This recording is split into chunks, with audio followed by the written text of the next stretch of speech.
तो बच्चों अब हम देखने जा रहे हैं मेटलर्जी का दूसरा पार्ट और इसकी शुरुआत हम करेंगे हॉल हेरोल्ड प्रोसेस से। अब ये जो हॉल हेरोल्ड प्रोसेस है ये एक्चुअल में Al2O3 के लिए होता है या एल्युमिनियम के लिए होता है। तो इसमें हम करते क्या है, इसमें हम electrolytic cell for the extraction of aluminium ऐसा कुछ बनाते हैं। ठीक है, हॉल हेरोल्ड प्रोसेस Al2O3 या एल्युमिनियम के लिए। तो ध्यान रखना बच्चे, हम करेंगे क्या इस पार्ट में, हॉल हेरोल्ड के प्रोसेस में हम Al2O3 को जो प्योर होता है उसे मिक्स करेंगे Na3Al(F6), इसे कहते हैं cryolite, Na3Al(F6) along with CaF2। अब आपसे पूछेगा कि बताइए क्रायोलाइट का रोल क्या है, तो आपको पता होना चाहिए बच्चे, क्रायोलाइट जो है वो लोअर कर देता है melting point of the mixture और उसे हेल्प करता है इन कंटिन्यूस कंडक्टिविटी। तो क्रायोलाइट का दो काम हुआ, lowers the melting point of the alumina और द मिक्सचर, एंड दूसरा काम हुआ it provides the continuous flow of the current. ये ध्यान रखना, इस पे सवाल पक्का बनेगा। दूसरी बात बच्चे, यहां पर पूछेगा बताइए आपसे जो कैथोड है वो किसका है, तो ध्यान रखना स्टील लाइनिंग ऑफ कार्बन ये एक्ट करेगा एज कैथोड। और आपसे पूछेगा बताइए यहाँ पे एनोड क्या है, तो हॉल हेरोल्ड प्रोसेस जो कि इलेक्ट्रोलिटिक सेल है, यहाँ पर एनोड होगा ग्रेफाइट रॉड। तो पूछता है कि ग्रेफाइट रॉड का इस्तेमाल क्या है, आपको ध्यान रखना है एज अ एनोड बच्चे। ठीक है, फिर कहता है इस फर्दर रिएक्शन में, तो इस प्रोसेस को जब इलेक्ट्रोलिसिस करते हैं इसे कहते हैं हॉल हेरोल्ड प्रोसेस। तो ये बहुत इंपॉर्टेंट सवाल था। फिर आता है हाइड्रोमेटलर्जी क्या होती है। देखो, हाइड्रोमेटलर्जी का मतलब है कॉपर को जब उसके लो ग्रेड ओर से एक्सट्रैक्ट करना, उसे कहते हैं हाइड्रोमेटलर्जी। अच्छा, किसकी हेल्प से करते हैं, with the help of bacteria और you can say with the help of acid. तो एनसीईआरटी कहती है when copper is extracted by hydrometallurgy from its low grade ore by using acid or bacteria, this is known as hydrometallurgy। और यहाँ पर जो Cu2+ मिलता है उसको H2 से ट्रीट करते हैं जिससे कि फर्दर वो बन जाए Cu। आज समझ में आ रही है, आगे बढ़ते हैं बच्चे।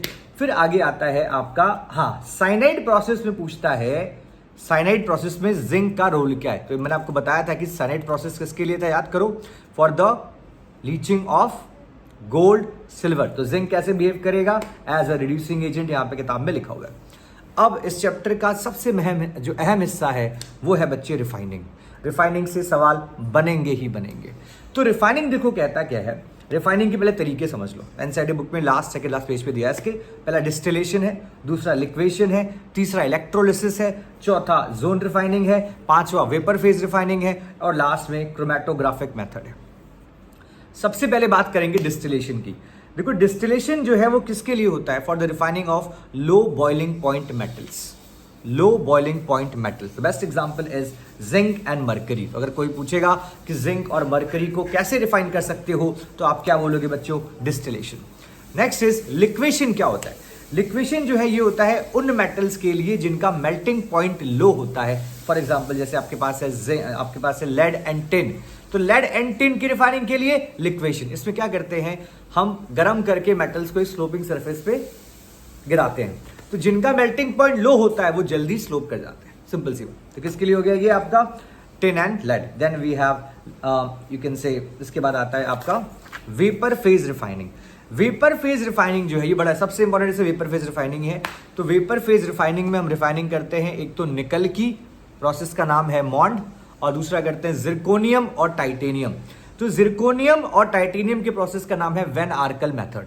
तो जब भी हम ऐसा, इसका प्रिंसिपल क्या है, what is the principle of vapour phase refining, तो हम कहते हैं कि हम पहले मेटल का एक वोलाटाइल कंपाउंड बनाएंगे, अपने इम्प्योर मेटल का वोलाटाइल कंपाउंड बनाएंगे और उसको फर्दर हीट कर देंगे। तो निकल की रिफाइनिंग के लिए इस्तेमाल करते हैं कार्बन मोनोऑक्साइड का, कंपाउंड बनता है NiCO का होल 4। ठीक है। अच्छा, जिरकोनियम और टाइटेनियम की रिफाइनिंग के लिए हम इस्तेमाल करेंगे बच्चों आयोडीन का। तो पूछेगा रोल ऑफ आयोडीन क्या है, तो आयोडीन हेल्प करता है इम्प्योर मेटल का एक वोलाटाइल कंपाउंड बनाने में, जिसको हम फर्दर हीट कर देते हैं और हमको प्योर मेटल वहां पे मिल जाता है। तो ये सवाल आता है और यही सवाल बनता भी है। नाउ नेक्स्ट इज, अब आ गया इसमें आपका जोन रिफाइनिंग। तो जोन रिफाइनिंग पे बस ये पूछेगा कि जोन रिफाइनिंग किसके लिए करा जाता है और इसका प्रिंसिपल क्या है।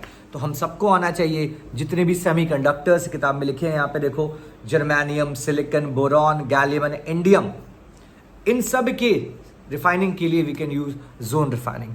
और जोन रिफाइनिंग का बच्चे प्रिंसिपल क्या है, impurities are more soluble in the molten state as compared to the solid state. इसके अलावा कोई प्रिंसिपल नहीं है, ये आपको आना चाहिए। ठीक है। अच्छा, फिर आता है बच्चे आपका इलेक्ट्रोलिटिक रिफाइनिंग। तो इलेक्ट्रोलिटिक रिफाइनिंग में इसमें क्या होता है, हम इम्प्योर मेटल का एनोड बनाते हैं और प्योर मेटल की स्ट्रिप की कैथोड बनाते हैं, और जो इम्प्योरिटीज होती है गोल्ड सिल्वर प्लैटिनम वो एनोड मड बन के नीचे जाके सेटल हो जाती है। ध्यान रखना, यहाँ पे इम्प्योरिटीज है गोल्ड सिल्वर प्लैटिनम। तो इस इम्प्योरिटीज को एक्सट्रैक्ट करने से हम इस पूरे प्रोसेस की कॉस्ट को निकालते हैं, अदरवाइज ये प्रोसेस जो है बड़ा महंगा होता है बच्चों। और ध्यान रखना, इलेक्ट्रोलिटिक रिफाइनिंग में कहीं ना कहीं गिब्स एनर्जी जरूर रोल प्ले करेगी। ठीक है, ये हमने पढ़ा हुआ है। फाइन, तो ये आपके रिफाइनिंग के तरीके थे जो आपको आने चाहिए। अच्छा, यहाँ पे आप इस मेथड से जिंक को भी रिफाइन कर सकते हो। ठीक है, ध्यान रखना, zinc can be also refined by electrolytic refining. अब अगली पार्ट में अगला सेक्शन देखेंगे बच्चे, मिलते हैं।